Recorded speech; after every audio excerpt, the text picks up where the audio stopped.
Hello, hello. আমি Inscript থেকে অভিরূপ পাল কথা বলছি। আপনি কৌশিকবাবু বলছেন তো? হ্যাঁ, বলছি।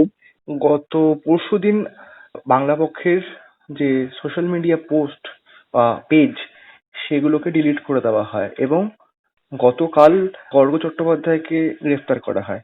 ঠিক কি কারণে গ্রেফতার হয়েছেন গর্গ চট্টোপাধ্যায়? গর্গ চট্টোপাধ্যায় সম্ভবত পোস্ট করেছিলেন যে ক্ষুদিরাম অনুশীলন কেন্দ্রে যে কোনো রকম ইভিএম ট্যাম্পারিং বা কোনো রকম ভোটে কারচুপি হচ্ছে, সেটা তার জন্য DO north Kolkata district election officer north Kolkata সেটা একটা এফআইআর করেছিলেন। তার ভিত্তিতে অ্যারেস্ট হয়েছে। এই যে ভোট চুরি হচ্ছে ভারতে, এটা তো ভারতের বিরোধী দলনেতা রাহুল গান্ধী বহুবার প্রেস কনফারেন্স করে বলেছেন, প্রচুর বিরোধী নেতা নেত্রী বলেছেন, ঠিক আছে। কিন্তু গর্গ চট্টোপাধ্যায়ের নামে এফআইআর করা হলো এবং তাকে অ্যারেস্ট করা হলো। আমি খালি বাঙালি জাতি তথা ভারতের প্রত্যেকটা শুভবুদ্ধি সম্পন্ন মানুষ, যারা ফেডারেল স্ট্রাকচারের পক্ষে, যারা সমান অধিকারের পক্ষে, যারা সাম্প্রদায়িকতার বিরুদ্ধে, সকলের কাছে আমার একটাই প্রশ্ন, বিজেপি ক্ষমতায় আসার পর বাংলায় প্রথম পলিটিক্যাল অ্যারেস্ট বাংলা ও বাঙালির মুখ গর্গ চট্টোপাধ্যায়, এটা কি কাকতালীয় নাকি এটার মধ্যে অন্য মানে সকলে খুঁজে পাচ্ছে? দ্বিতীয়ত, পুলিশ দুটো জিনিস সিজ করেছে, একটা iPhone 17, একটা OnePlus ফোন। মিডিয়ায় এবং বিভিন্ন স্তর থেকে রটিয়ে দেওয়া হলো যে 24 রাউন্ড বা 30 রাউন্ড কার্তুজ পাওয়া গেছে। এটা বাংলা পক্ষর যে ভাবমূর্তি, সেখান থেকে একটা এক্সট্রিমিস্ট সংগঠনের, যেটা বিজেপি দীর্ঘদিন ধরে চেষ্টা করেছে যে জামাতে টাকায় চলে, এই চলে, ওই চলে, তারা কিছু প্রমাণ করতে পারেনি, পারবেও না। এইটাকে একটা দিয়ে মেলাইন করার প্রচেষ্টা যে 24 রাউন্ড কার্তুজ পাওয়া গেছে। অবাক ব্যাপার, যারা ছিলেন ওখানে প্রেজেন্ট, যারা গ্রেপ্তার করতে এসেছিলেন কলকাতা পুলিশের অফিসাররা, তারা থাকাকালীন খবরটা ফ্ল্যাশ হয়েছে, তারা দেখে অবাক হয়ে গেছে। এই কার্তুজ পাওয়া গিয়েছে, এই গুজবটি কারা ছড়ালো? মিডিয়ার একটা সেকশন উইথ বিজেপির কানেকশনে বা পুলিশের কোন মহল থেকে আমরা জানি না, কিন্তু মিডিয়ায় আমরা দেখেছি যে TV9 হোক, News 18 হোক, এবিপি আনন্দ হোক, বিভিন্ন জায়গায় যে কার্তুজের গল্প এসছে, ঠিক আছে। এবং এবং এটা কোনো রকম কলকাতা পুলিশের সঙ্গে ভেরিফাই না করে, অফিসিয়াল ফিজার লিস্ট না দেখে কি করে একটা ব্যক্তির নামে বলতে পারে যে 24 রাউন্ড কার্তুজ? মানে এটা কি টেরোরিস্ট সাজানোরই যেটা পরিকল্পনা? কিন্তু আমরা কলকাতা পুলিশের সিপিকে ধন্যবাদ জানাই যে তিনি প্রেস কনফারেন্স করে ক্লিয়ার করে দিয়েছেন যে এরকম কোনো কিছু পাওয়া যায়নি।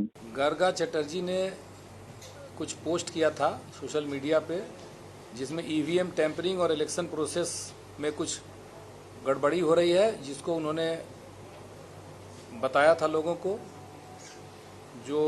जिसके कारण राजनीतिक दलों के अंदर तरह तरह का जो है सो मतलब भूल धारणा उत्पन्न हुई और एक कन्फ्यूजन क्रिएट हुआ।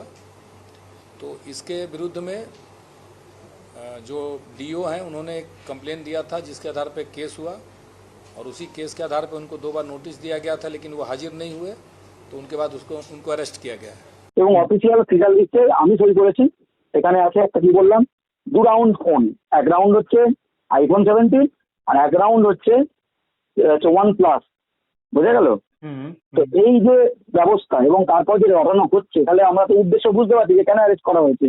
এবং এবং দ্বিতীয় পয়েন্ট, যে বাংলা পক্ষ আমরা কোনোদিন কারোর মত প্রকাশের স্বাধীনতার আমরা পক্ষে বিরুদ্ধে নই। আমরা আমাদের মতো করে আন্দোলন করেছি, বিজেপির লোকজন বিজেপির মতো আন্দোলন করেছে, তৃণমূলের লোকজন বামপন্থীরা তাদের মতো করে আন্দোলন করেছে ভোটের আগে। কিন্তু এই যে বাংলা পক্ষর লোকজনের প্রতি যে যারা নাকি পুলিশি গণতন্ত্র ফিরিয়ে দেবে, যারা নাকি সমাজে গণতন্ত্র ফিরিয়ে দেবে বলে সব ভোটের আগে সব গল্প শোনাচ্ছিল, বাংলায় জঙ্গল রাজ চলছে সব বলে, তারা বাংলা পক্ষর লোকজনকে মারবে বলে হন্যি হয়ে করছে। গর্গ চট্টোপাধ্যায়ের বাড়িতে ইতিমধ্যে 50 জনের গুন্ডা দল গেছিল, ঠিক আছে, সেটাও পুলিশকে আগে জানানো হয়েছে।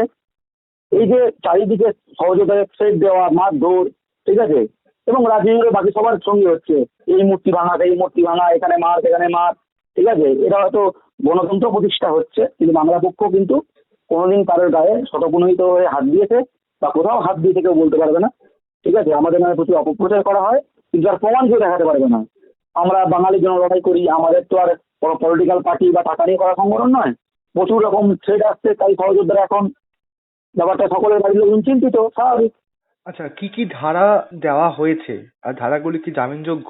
দু একটা সম্ভবত জামিনযোগ্য নয়, পাবলিক আনরেস্ট ক্রিয়েট করা, সোশ্যাল হারমোনি নষ্ট করা, ঠিক আছে, কনস্পিরেসি করা, ঠিক আছে, এইসব এইসব, ঠিক আছে। হ্যাঁ, এটা এবং ধারাগুলো তো ওখানে মুখ্য কথা নয়, মুখ্য কথা তো অনেক কিছু। এবং আমরা নতমস্তকে কৃতজ্ঞতা জানাই যারা বাংলা পক্ষকে পছন্দ করেন, অনেকে অপছন্দ করেন, অনেকে কিছুটা অপছন্দ করেন। অ্যাক্রস পলিটিক্যাল পার্টি এবং ওপিনিয়ন প্রচুর মানুষ আমাদের পাশে দাঁড়িয়েছেন। সেটা শতরূপ ঘোষ তিনি পোস্ট করেছেন থেকে আরম্ভ করে সিপিআইএমএল থেকে, এসওসিআই থেকে, সিপিআইএম এর অনেক লোক, অনেক বামপন্থী, মহামৈত্র থেকে শুরু করে প্রচুর মানুষ, প্রচুর যারা বাংলা পক্ষ সম্পর্কে কোনোদিন কোনো কথাও বলেনি, হয়তো অনেকটা দ্বিমত তারাও, কারণ তারা সকলে অশনি সংকেত দেখছে যে এইটা কোনো নর্মাল অ্যারেস্ট নয়, এটা হচ্ছে শুরু হলো, ঠিক আছে। এবং বিজেপি স্টাইল, যেটা ভারতের সকলে জানে। আমি নতমস্তকে বাংলা পক্ষের পক্ষ থেকে এই বিপদের সময় যারা পাশে দাঁড়িয়েছেন তাদের সকলকে কৃতজ্ঞতা জানাই। এই হচ্ছে সিপিআইএম হোক, তৃণমূল হোক, কংগ্রেস হোক, এসওসিআই হোক, সিপিআইএমএল হোক, সাধারণ নাগরিক হোক, প্রত্যেকে বিপদের সময় বন্ধু চেনা যায়। আমরা বিপদের সময় সকলকে নতমস্তকে প্রণাম জানাচ্ছি।